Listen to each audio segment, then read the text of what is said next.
Satoshi vraiment une nouvelle solution de couche 2, c'est-à-dire un layer de une blockchain sur la blockchain Bitcoin.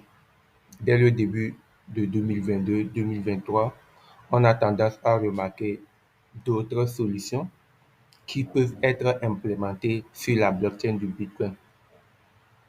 On a le stack, une blockchain de couche sur le réseau Bitcoin pour permettre la rapidité des transactions. On a les ordinals qui sont des BRC20, des atomiques qui sont des ARC20, donc qui sont des inscriptions qui sont inscrites sur la blockchain Ethereum, la blockchain Bitcoin autant pour moi. Donc, dans cette vidéo, on va parler d'une solution telle que je viens de le dire dans l'intro, qui est en testnet. Donc, on suppose qu'il y aura un lagage de ces tokens, c'est-à-dire des airdrops. Donc, bienvenue sur cette vidéo. Ça va pas durer environ 5 minutes. Donc, c'est plus simple. Il y a déjà d'autres personnes qui ont rédigé des bons trades. Donc, on va se baser que sur ces trades-là. On a Ostoshi et Bere, Bere Crypt. Donc, ces deux trades sont parfaits. J'ai déjà rédigé un trade, mais je ne l'ai pas encore publié.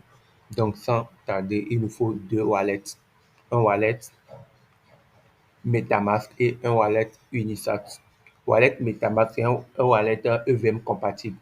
Et Satoshi vraiment, c'est une solution sur la blockchain Bitcoin, mais utilisant le ZK Proof, le ZK Rollup.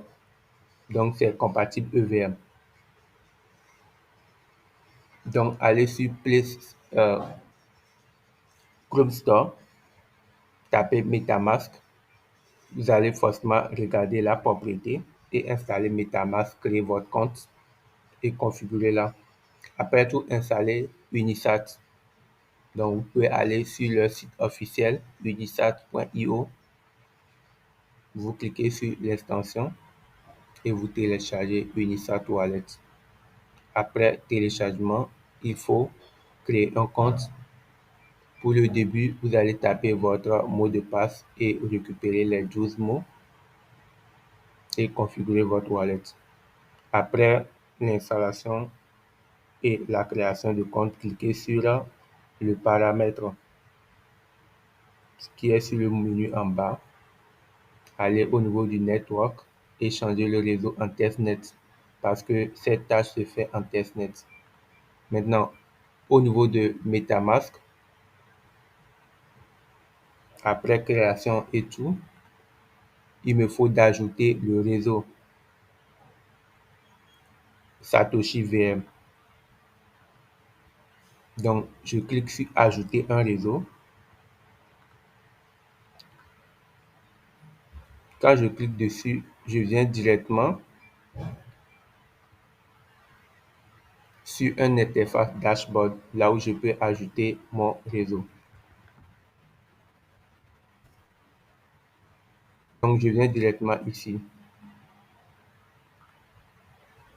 Voici, il me présente d'autres réseaux où je peux ajouter un autre réseau manuellement.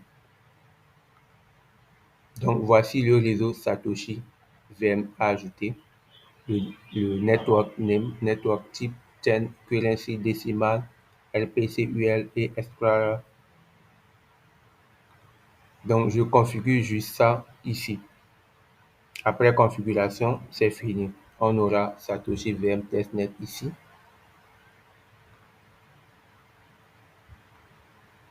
Et puis, c'est tout.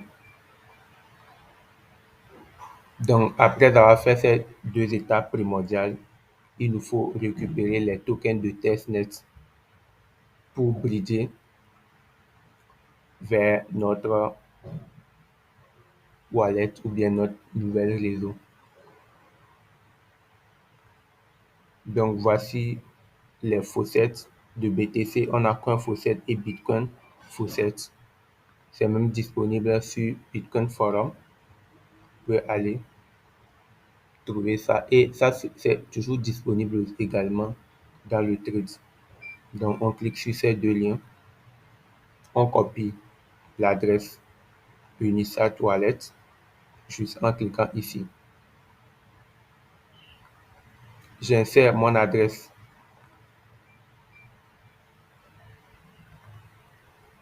ici. Je saisis le montant.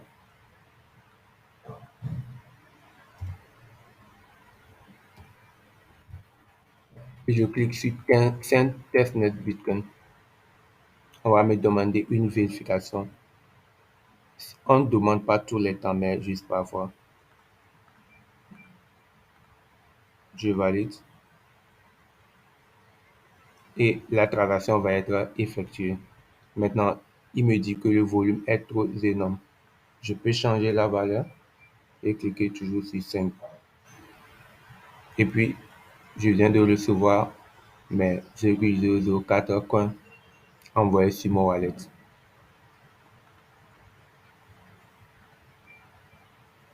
Donc là, je vérifie mon wallet.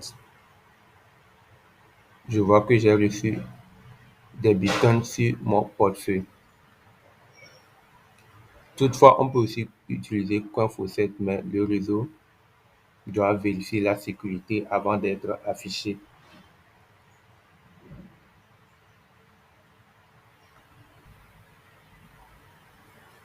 Je clique sur Connect après tout le MetaMask est connecté. Je clique sur Unisat et je viens de me connecter aussi sur le wallet de Unisat. Maintenant, je fais mon bridge. Mon montant est affiché. Je fais 0,000.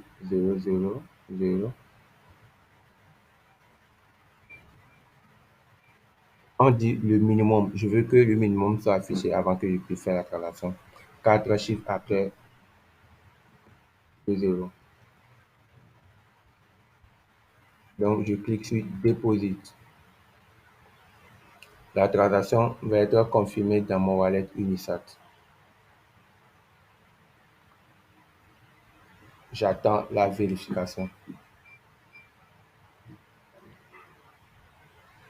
Je clique sur Sign.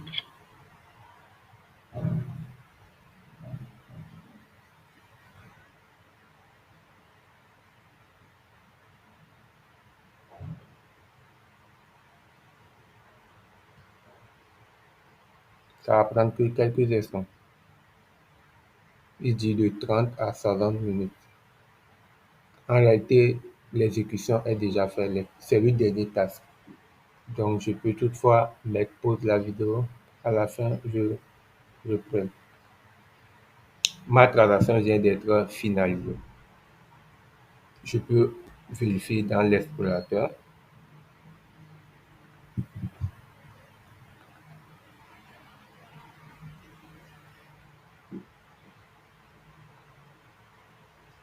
La transaction.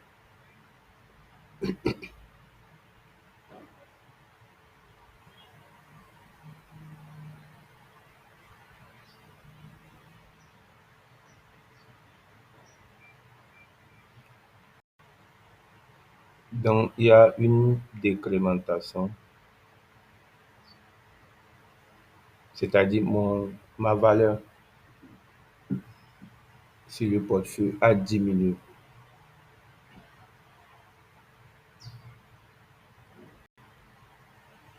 Donc, j'espère que cette vidéo concernant les drops de Satoshi VM vous a apporté un plus-value. N'hésitez pas à le regarder. Si vous avez des inquiétudes, posez-les dans la barre de description.